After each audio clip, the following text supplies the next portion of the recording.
Have you ever wondered if one single moment could change your entire life?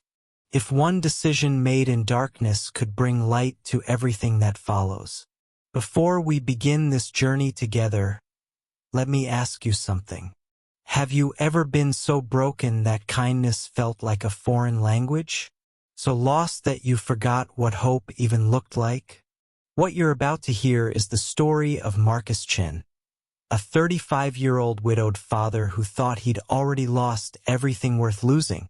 But on a rain-soaked Tuesday night in September, when he made a choice that defied all logic and common sense, he discovered that sometimes losing everything is just the beginning of finding what truly matters. And the whisper that came 3 days later would shatter every belief Marcus held about success, failure, and what it really means to be wealthy. So hit that subscribe button right now, because by the end of the story, you'll understand why 247,000 people have already joined our family. You'll understand why this isn't just another feel-good tale. This is a mirror, and what you see in it might just change how you live the rest of your life. Let's begin. Marcus Chen had exactly $4.73 in his pocket. He knew this because he'd counted it 7 times that morning, each count somehow hoping the universe would add an extra $1, maybe 2. Didn't.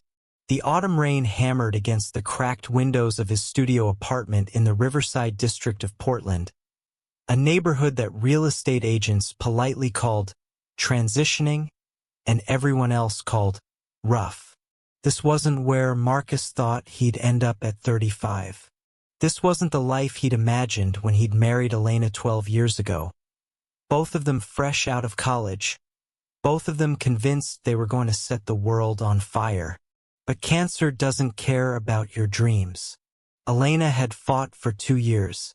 2 years of hospitals that smelled like despair and hope mixed together in equal measure. 2 years of watching the woman he loved disappear a little more each day. 2 years that drained their savings, their retirement, their emergency fund, everything. She'd held on just long enough to see their daughter Lily turn 8.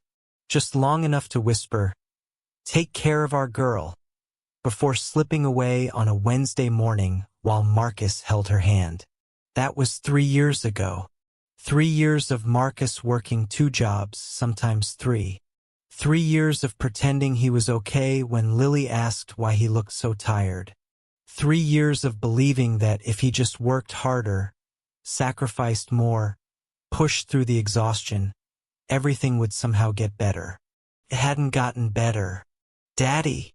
Lily's voice drifted from the bedroom they shared, the only bedroom in their tiny apartment. Marcus slept on the couch most nights. "Daddy, are you awake?" "Yeah, sweetheart," Marcus called back, injecting false energy into his voice. "What's up?" Lily appeared in the doorway, her long black hair messy from sleep, wearing the same pajamas she'd been wearing for 2 years. She'd grown, and now the pants stopped awkwardly mid-calf, but Marcus hadn't had the money to replace them. Soon, he told himself. Soon. "I had a dream about Mama," Lily said quietly, her dark eyes searching his face for the reaction they both knew would come. Pain, then immediate suppression of that pain.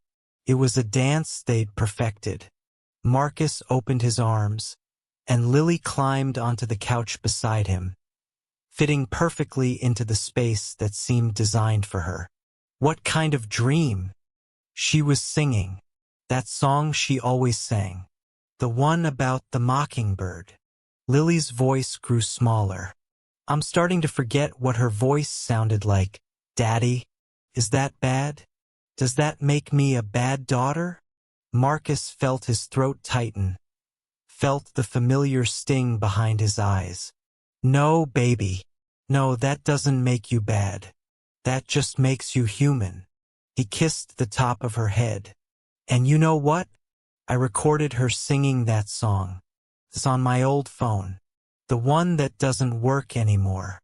But I'm gonna get it fixed. and then we can listen to it together. I promise. It was a promise he'd made 6 months ago. The phone sat in a drawer, waiting for the $85 repair fee that Marcus never seemed to have. Always something else came up. Always. Daddy, can I ask you something? Lily shifted, looking up at him with an expression too serious for an 11-year-old. Anything, Lily Pad. Why did God take Mama if he knew we still needed her? These were the questions that kept Marcus awake at 3 a.m. These were the questions that made him doubt everything he'd once believed about fairness, about justice, about how the universe was supposed to work. I don't know, sweetheart, he said honestly. I wish I did. But I know your mama loved you more than anything in this entire world. And I know she's still watching over you. I feel it sometimes, like she's right here with us. Did he really believe that? He wasn't sure anymore. But Lily needed to believe it, and that was enough. The morning routine was practiced and efficient. Marcus made breakfast, scrambled eggs that he stretched with extra milk to make them go further, toast from day-old bread he got discounted at the corner store. Lily got dressed in her school uniform, the navy blue skirt and white polo shirt that Marcus washed every 3 days whether it needed it or not, because it was the only uniform she had. I'll pick you up at 3:15, Marcus said as they stood at the bus stop. Mrs. Rodriguez is going to watch you at the restaurant until my shift ends at 9. Remember to do your homework first. Okay? I know, Daddy. Lily hugged him tight. I love you to the moon. And back again. Marcus finished their ritual. Be good, Lilypad.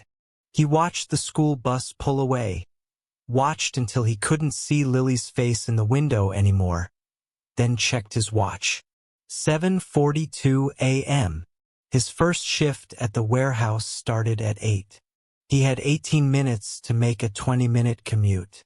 Marcus ran. The day passed in a blur of physical labor that Marcus had long stopped thinking about. Lift, stack, scan, repeat. 40-pound boxes that felt like 80 after the first hour. By lunch, his back ached. By 3 p.m., his hands were cramping. By 5 p.m., when his shift ended, Marcus was already dreading his second job. He picked up Lily from school, dropped her with Mrs. Rodriguez at the small Mexican restaurant where he worked as a dishwasher 4 nights a week. Mrs. Rodriguez, bless her soul, never charged him for watching Lily. Family helps family, she'd say in her thick accent, refusing his offers to pay. That night, the restaurant was busy. A Tuesday night shouldn't have been busy, but there was some kind of business conference at the hotel down the street, and suddenly everyone wanted authentic tacos and margaritas. Marcus's hands were raw from the industrial soap and scalding water. His feet throbbed. His eyes burned from exhaustion. Marcus, Carlos, the manager, appeared behind him. I need you to take the trash out. Dumpster's full. It was 8:47 p.m. 13 minutes until his shift ended. 13 minutes until he could collect Lily and go home. But you didn't say no to Carlos, not when you needed this job. Sure thing, Marcus said, pulling off the rubber gloves and grabbing for heavy bags of trash. The alley behind the restaurant was dark and slick with rain that had been falling since noon. The dumpster sat at the far end, near where the alley opened onto Riverside Avenue. Marcus hoisted the bags, one at a time, into the dumpster, his arms screaming in protest. And that's when he heard it. A sound that didn't belong in a rainy alley behind a Mexican restaurant. A whimper, almost like an animal in pain. But not quite. More human than that. Marcus froze, listening. There it was again, coming from behind the dumpster. Every survival instinct Marcus had developed from 3 years in this neighborhood screamed at him to walk away. Nothing good came from investigating strange sounds in dark alleys. Nothing good came from getting involved. Mind your own business, get home safely, that was the rule. But Marcus had never been good at following rules when someone might be hurting. He pulled out his phone, turned on the flashlight, and moved around the edge of the dumpster. What he found made his heart stop. A man, probably in his 60s, was slumped against the brick wall, rain-soaked and shivering violently.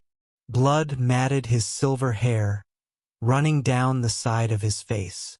His expensive suit, Marcus noted distantly, was torn and muddy.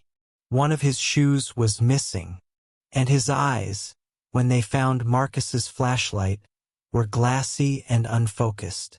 "Help!" the man rasped. "Please, help me." Later, Marcus would try to understand what made him do what he did next. Was it the memory of holding Elena's hand in the hospital, both of them at the mercy of strangers' kindness? Was it something his mother had taught him before she passed when he was 16? Was it simply that he was too tired to remember to be afraid? Whatever it was, Marcus didn't walk away. "Sir, I'm going to help you," Marcus said, kneeling beside the man despite the filthy alley water soaking through his jeans. "What happened? Were you robbed?" The man's head lolled. "Attacked. 3 of them. Took my wallet, my watch, my phone." His breathing was labored. "Been here. Don't know how long. So cold." Marcus did a quick assessment. The head wound looked bad but not life-threatening. The man was coherent, which was good, but he was clearly in shock, his body temperature dropping dangerously low from sitting in the rain. "Can you walk?" Marcus asked. "Don't think so. Ankle. Think it's broken." Marcus made a decision that would haunt him in the best possible way for the rest of his life. He couldn't leave this man here. He couldn't call an ambulance because the man had no phone and no ID, and ambulances cost money that this stranger clearly no longer had on him. He couldn't go back inside and ask Carlos for help because Carlos would tell him it wasn't his problem. So Marcus Chen, a man with $4.73 in his pocket and a daughter waiting inside, did something that defied all logic. He helped the stranger to his feet, or rather, foot. He wrapped the man's arm around his shoulders, bearing most of his weight, and step by agonizing step he half-dragged, half-carried him out of that alley. "Where are we going?" the man mumbled, his words slurring together. "My place," Marcus said. "It's not far. For blocks. We're going to get you warm and clean, and then we'll figure out what to do next." "Why?" The man's question was simple but profound. "Why are you helping me? You don't know me." Marcus didn't have a good answer. "Because someone needs to," was all he could say. Those 4 blocks felt like 40 miles. The man, who introduced himself through chattering teeth as Robert, was dead weight. Marcus's back, already pushed past its limit from the warehouse, screamed with every step. Twice he nearly fell. Once Robert actually did fall, and Marcus had to use every ounce of strength he had left to pull him back up. By the time they reached Marcus's building, both men were soaked to the bone, exhausted, and Marcus had completely forgotten about his daughter waiting at the restaurant. His phone rang. "Mrs. Rodriguez." "Marcus? Where are you?" "Lily's getting worried." Reality crashed back. "I'm so sorry, Mrs. Rodriguez. Something came up. I'm 5 minutes away. Can she stay just a little longer?" "Of course, Mijo. But hurry. She's tired." Marcus got Robert up the 3 flights of stairs to his apartment, got him inside, and literally ran back to the restaurant. Lily was sitting at a corner table, her homework spread out, her eyes heavy with sleep. "Daddy!" She jumped up. "Where were you?" I'm sorry, Lilypad. Emergency. I'll explain at home. He thanked Mrs. Rodriguez profusely and hustled Lily out into the rain. What kind of emergency? Lily asked as they walked. There's a man at our apartment, Marcus said, knowing he couldn't hide this from her. He was hurt, and he needed help. Lily processed this with the surprising wisdom of a child who'd learned early that life was complicated. Is he dangerous? No, sweetheart. He's hurt and scared, just like we've been hurt and scared before. Remember how people helped us when Mama was sick? Sometimes we get to be the ones who help. When they entered the apartment, Robert was where Marcus had left him, sitting on the couch wrapped in the only good towel Marcus owned, shivering but conscious. Lily, this is Robert, Marcus said. Robert, this is my daughter, Lily. Robert looked at this little girl with her too short pajamas and her serious eyes, and something in his expression cracked. Hello, Lily. I'm very sorry to intrude on your home. It's okay, Lily said with the natural kindness of children. Daddy helps people sometimes. Are you going to be okay? I think so, Robert said. Thanks to your father. Marcus worked through the night with the practiced efficiency of someone who'd learned to do more with less. He cleaned Robert's head wound, which looked worse than it was, and fashioned a splint for the man's ankle using cardboard and duct tape. He gave Robert his own dry clothes, a faded Portland Trail Blazers t-shirt and sweatpants that were too small for Robert's frame but better than the torn, muddy suit. He made soup from a can, stretching it with extra water and stale crackers.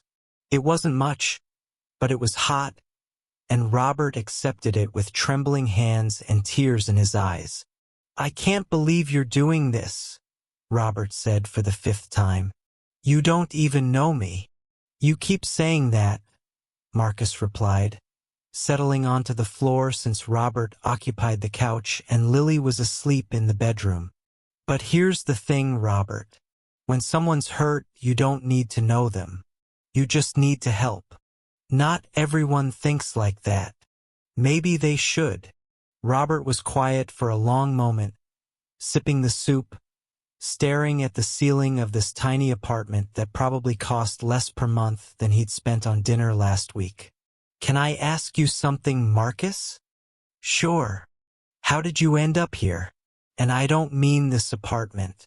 I mean, you're obviously educated. I can hear it in how you speak. You're clearly capable, strong, resourceful. How does someone like you end up in a place like this? Marcus could have been offended. Instead, he recognized the question for what it was. Genuine curiosity from someone trying to understand a world so different from his own. Life happened, Marcus said simply. I was an architect, had my own firm, small but growing. My wife Elena, she was a teacher. We had plans, big ones. Then she got sick. Cancer. By the time she died, we'd lost everything. The business, our house, our savings. Everything went to medical bills and treatments that didn't work. He paused. And now I'm here, working 2 jobs that barely cover rent and food, raising a daughter who deserves so much more than I can give her. The weight of saying it out loud, of admitting his failure to a complete stranger, should have felt shameful. Instead, it felt oddly freeing. That's not failure, Robert said quietly. That's survival. There's a difference. Doesn't feel like it most days. Robert shifted on the couch, wincing at the pain in his ankle. You want to know what failure looks like, Marcus? Real failure. He laughed, but there was no humor in it. It looks like me. Robert Davidson III, CEO of Davidson Industries, a company worth $340 million. A man who has 4 houses, more cars than he can count, and more money in his bank account than he could spend in 3 lifetimes. Marcus felt his stomach drop. He'd been helping a millionaire. No, not a millionaire. Someone far beyond that. I don't understand, Marcus said. How does someone like you end up beaten in an alley?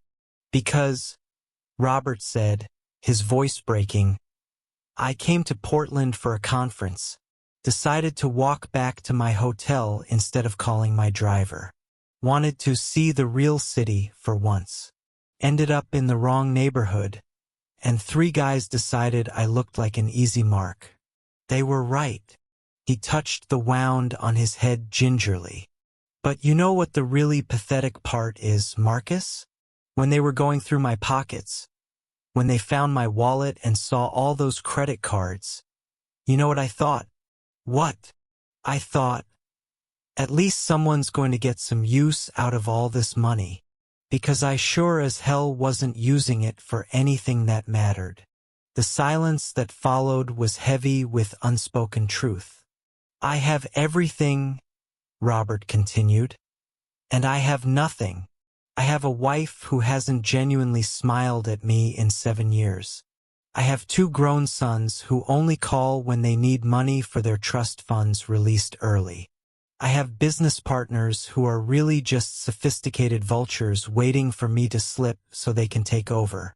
I have, his voice cracked completely, I have more money than God, and I am the loneliest person on this entire planet. Marcus didn't know what to say to that. What do you say to a man who's discovering that wealth and happiness are not the same currency? You have your daughter, Robert said, looking toward the closed bedroom door. You have someone who loves you unconditionally. Someone who looks at you like you hung the moon. Do you have any idea how rare that is? How precious? I know exactly how precious it is, Marcus said. That's why I work myself to the bone every day. That's why I do jobs that break my back and kill my spirit. Because she deserves a chance at a better life. And in the process, Robert said gently, you're teaching her the most important lesson anyone could learn. That love is spelled sacrifice. That real wealth isn't what you have, but what you're willing to give up for the people who matter. The words hit Marcus like a physical blow. Was that true? Was his struggle, his constant exhaustion, his inability to provide material things for Lily, was that actually teaching her something valuable? My sons never learned that lesson, Robert continued, because I never taught it to them. I taught them that money solves everything, that success is measured in quarterly earnings and stock prices. I taught them everything except what actually matters. He looked directly at Marcus. You're a better father at rock bottom than I ever was at the top. Marcus must have dozed off on the floor, because he woke to the smell of burnt toast and Lily's voice chattering away in the kitchen area. And that's how you know when the toast is ready, she was saying. You have to watch it really careful or it burns. Daddy says I'm the best toast watcher in the whole apartment. Marcus sat up, his back screaming in protest, to find Robert standing at the kitchenette, leaning heavily on the counter for support, attempting to make breakfast with Lily's enthusiastic assistance. What are you doing? Marcus asked, alarmed. You should be resting that ankle. I'm making breakfast for the people who saved my life, Robert said. Or trying to. Lily here is the actual chef. I'm just the assistant. Lily beamed with pride. I'm showing him how we make breakfast. But Mr. Robert says he's going to take us out for real breakfast. Like at a restaurant. Can we, Daddy? Please. Marcus caught Robert's eye over Lily's head. The older man gave him a subtle nod that said, Please, let me do this small thing. I don't know, Lilypad. I have to get to work. It's 6 a.m., Robert said. Your shift doesn't start until 8. You told me last night. We have time. And Marcus, please, I need to do something, anything, to begin to repay what you've done for me. 20 minutes later, the three of them were walking down Riverside Avenue toward a diner that Marcus had always walked past but never entered. It was the kind of place that smelled like home-cooked meals and possibility. The kind of place Marcus couldn't afford. But Robert could. Over pancakes that Lily declared were the fluffiest in the universe, and coffee that Marcus admitted was better than the instant stuff he made at home. Robert told them more of his story. He'd built his company from nothing, just like Marcus had tried to do. Started in a garage, worked 18-hour days, sacrificed everything for success. And he'd achieved it, beyond his wildest dreams. But somewhere along the way, Robert said, watching Lily methodically eat her strawberries one at a time, I lost sight of why I was doing it. I told myself it was for my family. But the truth is, it was for me, for my ego, to prove I was worth something. And what did you prove? Marcus asked quietly. That you can win the race and still lose everything that matters. After breakfast, Robert insisted on calling his assistant. The phone call was brief and businesslike. Within 40 minutes, a black Lincoln pulled up outside the diner.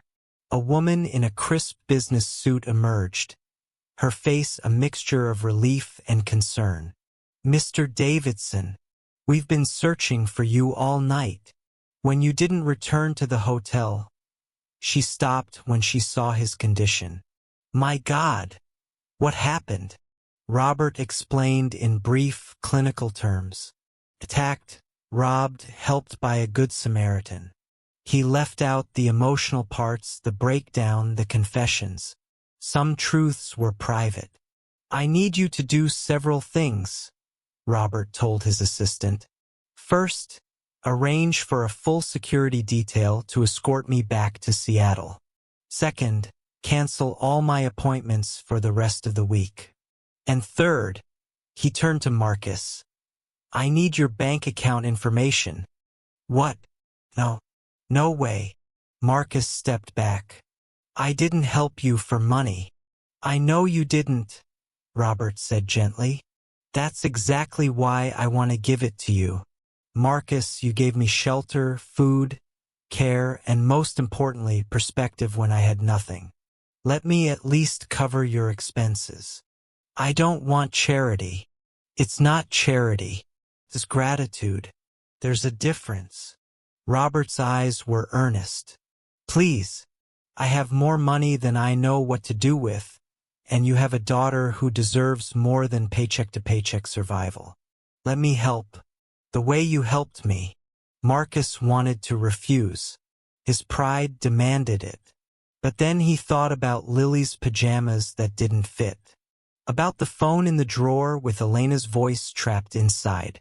About the way his daughter tried to pretend she wasn't hungry when they ran out of food before payday. I'll think about it, Marcus said finally. Fair enough.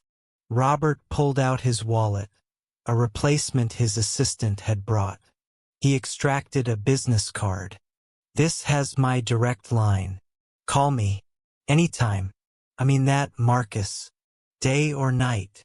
As the Lincoln prepared to drive away, Robert lowered the window one last time. Marcus, you said yesterday that when someone's hurt, you don't need to know them. You just need to help. He paused. I want you to know something. I've met thousands of people in my life. Business partners, politicians, celebrities, people society says are important. But in one night, you taught me more about being a man than all of them combined. I didn't teach you anything, Marcus said. You taught me everything. Robert's eyes glistened. You taught me that wealth isn't about what you have. It's about what you're willing to give when you have nothing. You're the richest man I've ever met, Marcus Chen. And I'm going to spend the rest of my life trying to be more like you. 3 days passed. 3 days of Marcus going back to his regular life, his 2 jobs, his exhaustion, his routine. 3 days of wondering if that night had been real or some kind of fever dream brought on by lack of sleep. And then, on Friday afternoon, everything changed. Marcus was at the warehouse, stacking boxes in the suffocating heat, when Carlos appeared. "Hey, Marcus. Got a visitor out front asking for you." Confused, Marcus made his way to the front office. Through the glass, he could see Robert standing there, looking completely different from the broken man Marcus had pulled from that alley. Now he wore a tailored suit, projected confidence and authority. But when he saw Marcus, Robert's professional demeanor cracked into a genuine smile. "Marcus," he said, "I hope I'm not interrupting." "I'm on shift for another 3 hours," Marcus said uncertainly. "Not anymore. I spoke with your manager. You're off for the day. With pay." "What? How?" "I bought the warehouse," Robert said simply. "Well, my company did. As of this morning. Don't worry. Nothing's changing for the workers. In fact, wages are going up across the board. But right now, I need you to come with me. There's something I want to show you." Marcus felt like he was in a dream as he climbed into Robert's car. They drove through Portland, past the industrial district, past the downtown towers into an area Marcus knew well. The Pearl District, where his architecture firm had once been located, where his dreams had lived before they died. The car pulled up in front of a beautiful brick building with large windows. A for lease sign hung in the window. "What are we doing here?" Marcus asked. "Come inside," Robert said. The space was perfect. 3,000 square feet of open-plan workspace with natural light flooding through those massive windows. Exposed brick walls. Hardwood floors. The kind of space Marcus had dreamed about when he'd first started his firm. "This is the building," Marcus said slowly. "This is where my old office was. 2 floors up. Before I lost everything." "I know," Robert said. "I did some research. Marcus, I have a proposition for you, and before you refuse out of pride, hear me out completely." Marcus nodded, too stunned to speak.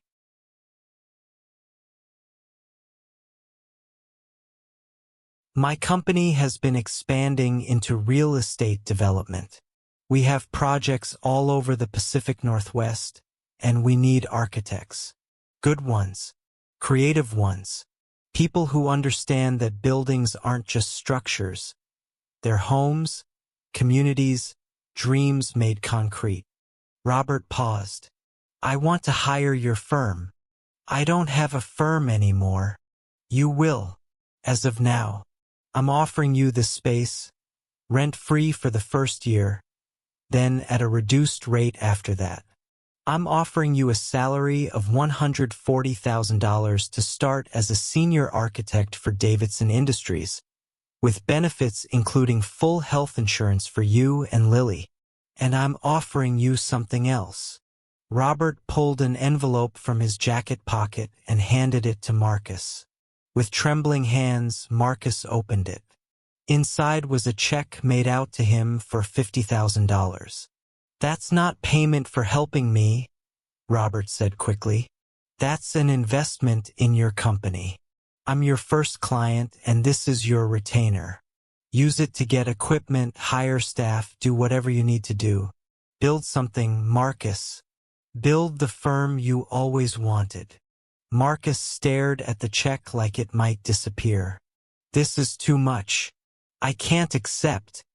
"Yes, you can. And you will. Because it's not charity, Marcus. It's not even really about gratitude anymore." Robert's voice grew thick with emotion. "It's about making things right. It's about a man who spent decades building an empire realizing he forgot to build anything that mattered.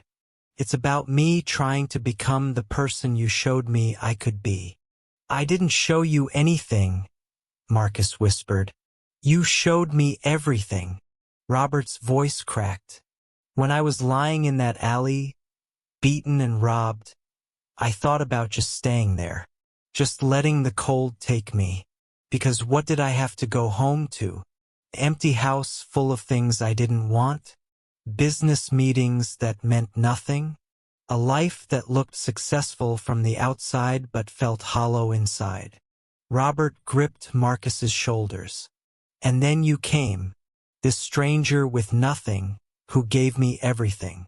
You brought me into your home. You gave me your clothes, your food, your couch. You let your daughter see a broken man and taught her that broken people are worth saving. And in 3 days, you showed me what I'd spent 63 years not understanding. What's that? Marcus asked, his own voice barely above a whisper now. That being rich has nothing to do with money. Robert was crying now, tears streaming down his face. You're a single father working 2 minimum wage jobs in an apartment that probably violates a dozen housing codes. On paper, you're poor. But Marcus, you're the richest man I've ever met. Because you have love. Real love. You have a daughter who adores you. You have purpose. You have dignity. You have everything that actually matters. Robert's whisper grew even softer, more intense. I would trade my entire fortune, every penny, every stock, every property, to have what you have with Lily. To be looked at the way she looks at you. To be loved the way she loves you. That's wealth, Marcus. Real wealth. And I've been poor my entire life. The words hung in the air between them like a revelation. Marcus felt something breaking open inside his chest. All these years he'd felt like a failure. Like he was letting Lily down by not providing more, not being more, not having more. But maybe, just maybe, he'd been measuring success by the wrong ruler. I didn't save your life that night, Marcus said, his own tears falling now. You saved mine. I was so lost, Robert, so tired of fighting, so certain that I was failing at the only thing that mattered. And then you said all this and I realize, maybe I've been succeeding all along. Just not in the way I thought success was supposed to look. You have been succeeding, Robert said firmly. Every day you get up and fight for Lily, you're succeeding. Every meal you put on the table, every homework assignment you help with, every bedtime story, every sacrifice. That's success, Marcus. That's winning. I've been to 1,000 business conferences, heard 1,000 keynote speakers talk about success. But none of them, not one, understood it the way you do. Marcus looked around the beautiful space, then down at the check in his hand. I don't know what to say. Say yes. Say you'll take this chance. Say you'll build something amazing. And say you'll let me be part of your life, because honestly, I need you more than you need me. I need to remember what matters. I need to be reminded that being human is about more than quarterly earnings and stock prices. Marcus thought about Lily, about giving her a chance at the life Elena had wanted for her. He thought about financial stability, about health insurance, about not having to choose between groceries and heat. He thought about resurrection and redemption and second chances. Yes, he whispered. Yes, I'll take it, but on one condition. Anything. You come to dinner. Once a month. No business talk. Just you, me, and Lily. Just family. Because that's what you need to remember. How to be family. Robert pulled Marcus into a hug. This powerful businessman embracing a warehouse worker in an empty office space. Both men crying like children. Deal, Robert said. And thank you. Thank you for saving my life in more ways than one. Marcus Chen Architecture had 3 full-time employees now and was working on its 4th project for Davidson Industries. The space in the Pearl District was everything Marcus had dreamed of, filled with drafting tables and computers and the sound of creative minds at work. But the best part of Marcus's day wasn't the work, though he loved it. It wasn't the healthy bank account, though he was grateful for it. It wasn't even the fact that Lily had new clothes and they'd taken a trip to Disneyland in December. The best part was Friday nights. Every Friday, without fail, Robert drove down from Seattle. He'd show up at 6 p.m. sharp, take off his expensive suit jacket, roll up his sleeves, and help Marcus cook dinner for Lily. They'd sit around the small kitchen table in the apartment Marcus still lived in. He hadn't moved yet, wanting to build savings first and talk about everything and nothing. Robert told them about his sons, who he was slowly rebuilding relationships with. Marcus shared stories about Elena, keeping her memory alive for Lily. And Lily, wise beyond her years, seemed to understand that she had two fathers now. One who'd given her life, and one who'd taught her dad how to start living again. On this particular Friday after dinner, after Lily had gone to bed, Marcus and Robert sat on the small balcony, watching the city lights. "I got a call from my son today," Robert said. "The oldest one, David.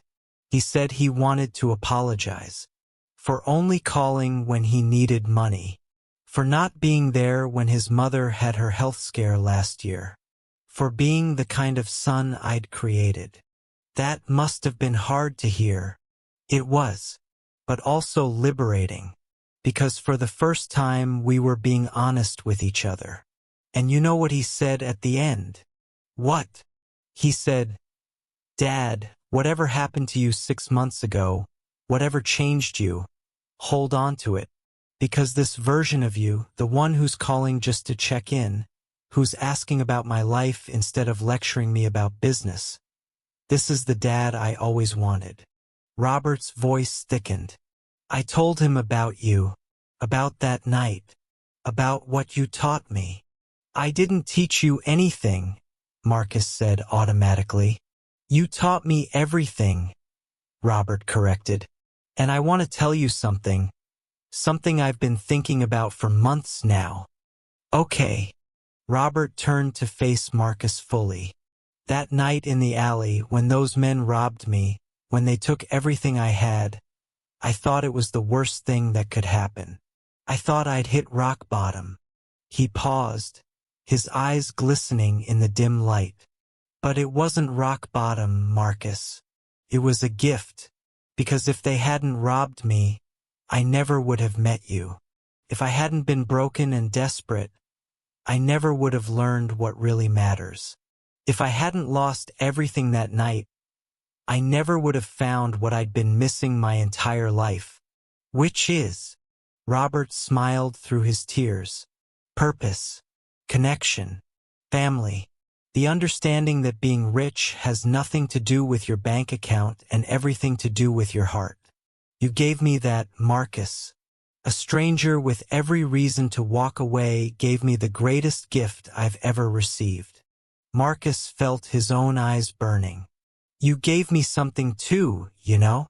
"What's that?" "You showed me that my struggle wasn't failure. That fighting for Lily every day, that sacrifice, that love, that was success.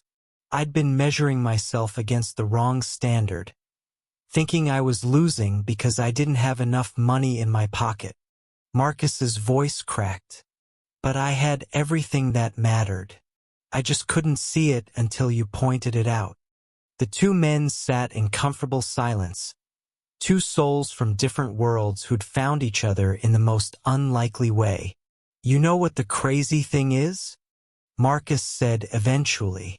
"If you'd been someone else, if you'd been dangerous, if that night had gone differently, I might have regretted stopping. But I don't. Even if nothing good had come from it, even if you just disappeared after that night, I wouldn't regret it." "Why?" "Because that's not why we help people. We don't help because we might get something back. We help because it's right. Because seeing someone hurt and walking away, that changes you. That makes you smaller.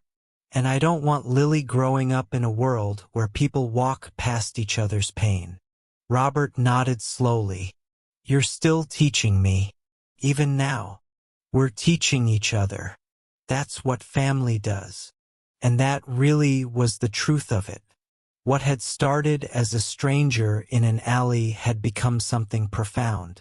Not just a business relationship, not just friendship, but something deeper. Two men who'd saved each other in the ways they needed saving most. Marcus had given Robert his life back. Robert had given Marcus his future back. And together, they discovered that sometimes the most important riches can't be deposited in a bank. Sometimes wealth is measured in Friday night dinners and second chances and the understanding that being human means reaching out, even when you have nothing, especially when you have nothing, to lift someone else up. This story isn't really about Marcus and Robert, is it? It's about every single one of us. It's about the choices we make when we see someone hurting. It's about whether we walk past or stop and help. It's about understanding that wealth isn't measured in dollars but in love, sacrifice, and the courage to care when caring is inconvenient. Marcus Chen worked 2 minimum wage jobs in a tiny apartment and was rich beyond measure because he had love and purpose. Robert Davidson III had $340 million and was desperately poor because he'd forgotten what mattered. One night in the rain changed both their lives. Not because of money changing hands, not because of debt being repaid, but because two human beings saw each other, really saw each other, and understood a truth that our world forgets too often. We need each other. The struggling single dad and the lonely millionaire. We all need connection, purpose, and the reminder that our worth isn't in what we have but in what we give. So here's my question for you. When was the last time you stopped for someone? When was the last time you helped without expecting anything back? When was the last time you measured your wealth in love instead of money? If this story touched your heart, if it reminded you of what really matters, then subscribe to this channel right now. Join our family of over 300,000 people who believe that stories have the power to change hearts and minds. Share this with someone who needs to hear it. And most importantly, look for your own moment to be someone's Marcus. To be the person who stops, who helps, who cares when caring is hard. Because somewhere out there, someone needs exactly what you have to give. Not your money, not your stuff, your humanity, your kindness, your willingness to see another person's pain and say, "Not on my watch." That's real wealth, friends. That's what it means to be truly rich. Until next time, keep believing in the power of kindness. Keep looking for ways to lift others up. And remember, being rich has nothing to do with money and everything to do with love. We'll see you in the next story. Now go out there and be somebody's miracle today.